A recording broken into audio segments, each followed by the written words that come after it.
Hey everybody, welcome back. Thanks for joining your virtual drinking buddy. Right now, I'm not doing a review. Nope. Instead, I thought I would try my hand at a tutorial. I will be making beer brats. It's a super easy recipe. Anybody could do it, and I found that it actually helped my brat game. Years ago, as a young man, like I'm talking like late teens, early 20s, when I first got into grilling on my own. You go to the brats. It's a classic.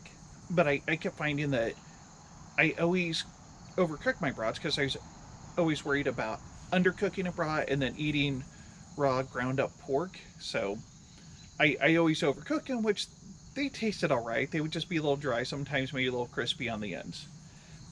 But then I met my wife. We were dating, and I'm talking to her father, and he's telling me, he's got this real deep voice. Now, the way to make a beer brat is you cook it in beer. And I said to him, isn't that kind of a waste of beer? No. No, it's great. You get a cheap beer and you cook the brats in it, and then you pull them out and you brown them up a little bit. And so I'm going to walk you through the steps. It's super easy.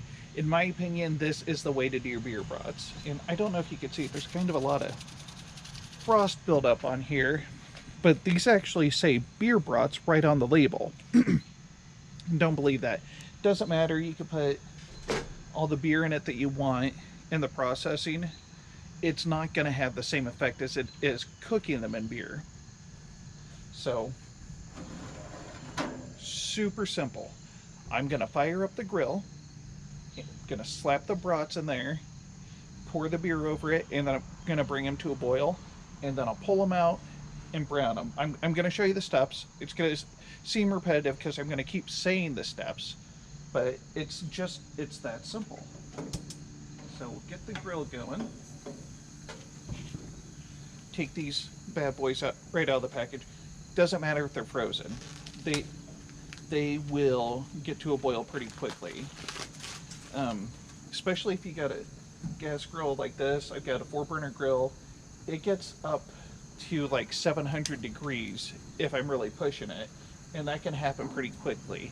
And it doesn't even need to get that high to get frozen brats to a boil in a short time. So I'll just plop those in there. So as you can see, I've got the brats in a disposable aluminum pan. You can use whatever you want. You can even boil them in a pot and then pull them out of the pot and put them on your grill. You can do it in a skillet, although there's a lot of splattering grease when you do that. I found that out the hard way. So if you're gonna grill it, I've got a side burner. Sometimes I do that. I'll just grab a pot, put it on the side burner, boil them. But if I got the option, I use one of these, because then I don't have to worry about cleaning it up later. And then you take this big feller and you pour it over the top. The great thing about this is $1.79 at my local grocery store. So it's an affordable beer. You're not going to feel too bad about using it for this. If you want to use a more expensive beer, you can. My father-in-law and I have debated this fact. He suggests that your more expensive, your heavier beers are just, it's too thick of a beer to really penetrate the brat and get in there and add any sort of juiciness to it. And I mean, that's really why you're doing this, is so that your brats stay juicy and you can get them fully cooked. But I'll tell you, I have used an assortment of beers. One time I even used a hard cider. I used an Angry Orchard green apple. My brother-in-law left it here. I wasn't going to drink it. He wasn't coming back for it. So I poured it in there, made some brats. They turned out super good, actually. They picked up just the slightest hint of green apple taste. And then I was able to take my brat buns, dip it right in there, sop up some of that fat, and then I toasted the buns, and they turned out the best. Now, I will warn you that if you try that with a regular hot dog bun, that is just too too thin of a liquid to do that, and that bun's really going to soak it up, and it's going to start falling apart. You need a nice, heavy, sturdy brat bun if you're going to try doing that, and you need to make sure that you've cooked all the fat out of the brats, and that's what you're soaking up. So, as you can see, they're pretty well submerged. I might throw just a splash more on there, but I got just a couple of ounces in there, maybe a good gulp. And that's also the nice thing about using a big beer like this. You get like a little bonus drink. I probably could have gotten away with using half of it, but I like to make sure that there's plenty of beer in there so that they're good and submerged. That way you're not having to worry about flipping them in the beer. That way they can just cook in the beer. You don't have to worry about it. You come back maybe 20 minutes later. I'll have a grill mat over here when we come back, and I'll throw them on there, brown them up a little bit, and then you brown them to how you like. I prefer them a little crispier because I don't like the skin. My wife and son don't like them as cooked. They like just a little bit of browning.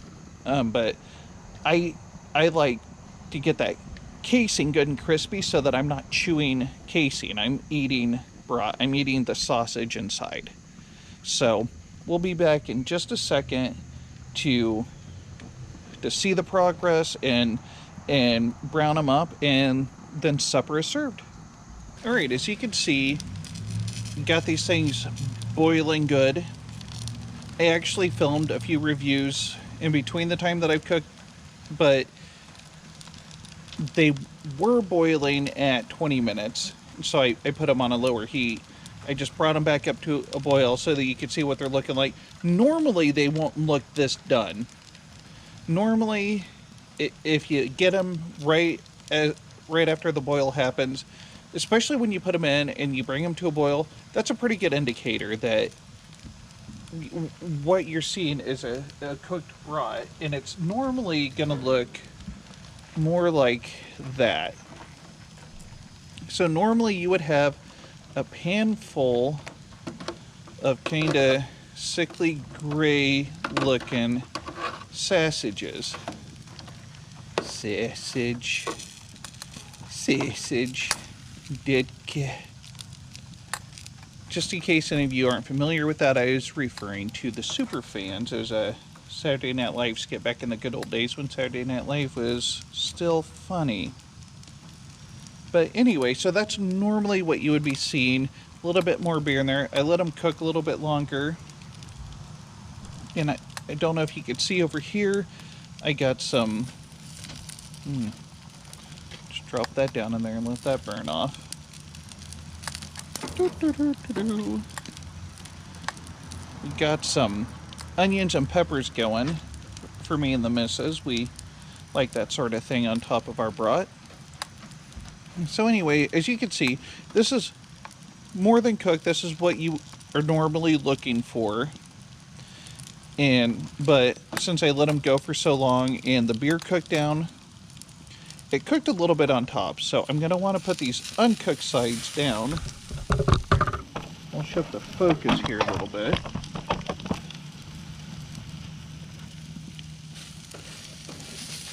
And so what we're looking for is something along those lines. I kind of like mine crispy, just because, like I was saying earlier, I do not like chewing on skin.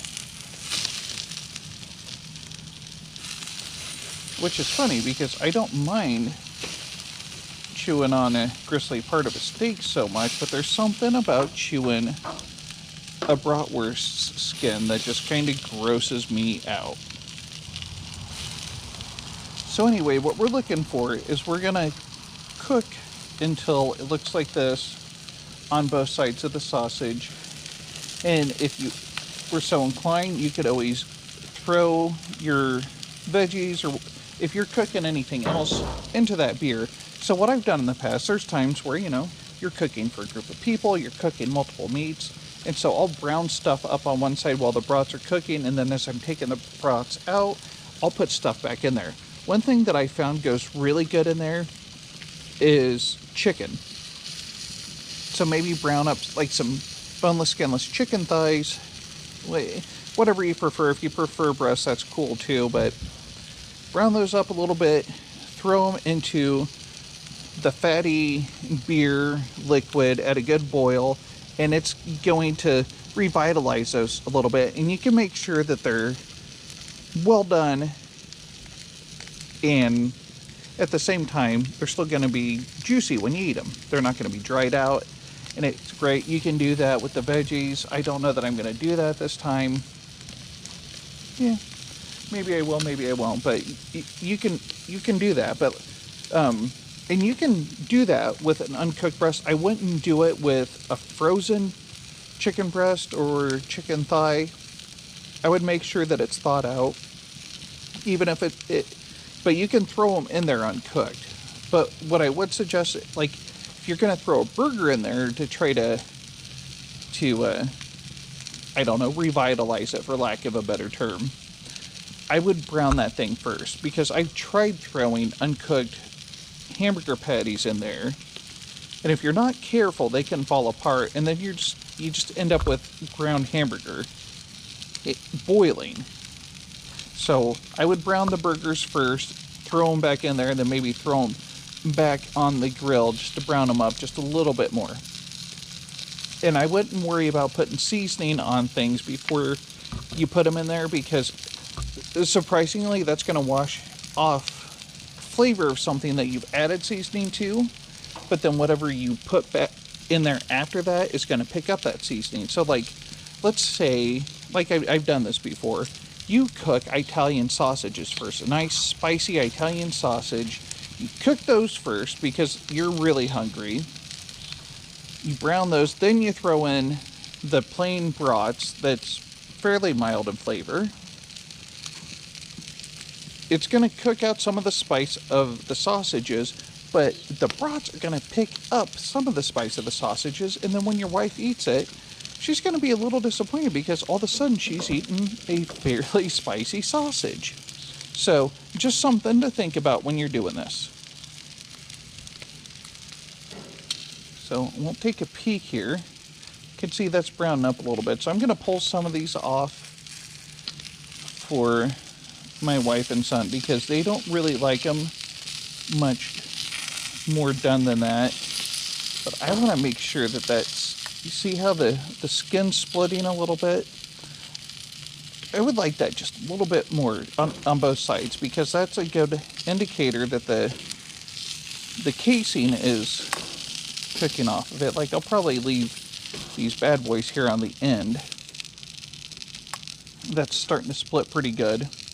I can take the rest of these off here momentarily, and my wife and son can have those, and I can have these, get as much of the casing cooked off, and then we'll all be happy.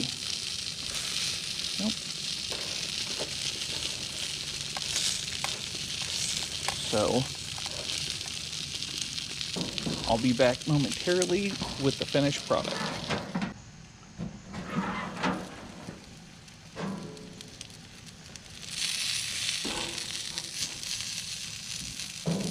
Alright, so we can all see that's nice and charred on that side.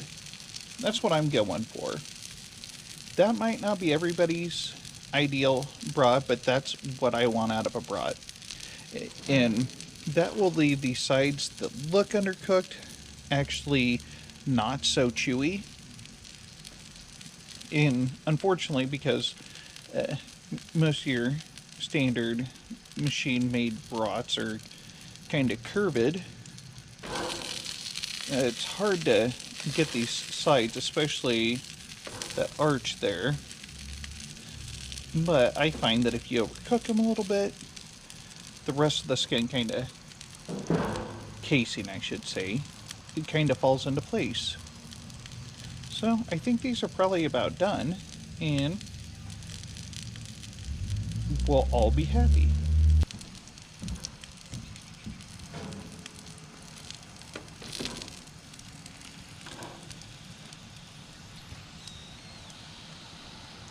So as you can see, we got some crispy brats. We got some that are fully cooked, but not so crispy, not so burnt. Everybody's happy. We got some toppings to go with it. going to close that because that's creating an echo, and now it's gone. So that is the end product you're looking for. You're going to be left with a completely well done sausage that isn't dried out. All right, well, it looks like the sun's about ready to go down. I think I got this video done just in the nick of time. So I'm going to have to say goodbye. Thanks for joining. The Malted Gentleman reminding you, you only have one liver, so use it wisely.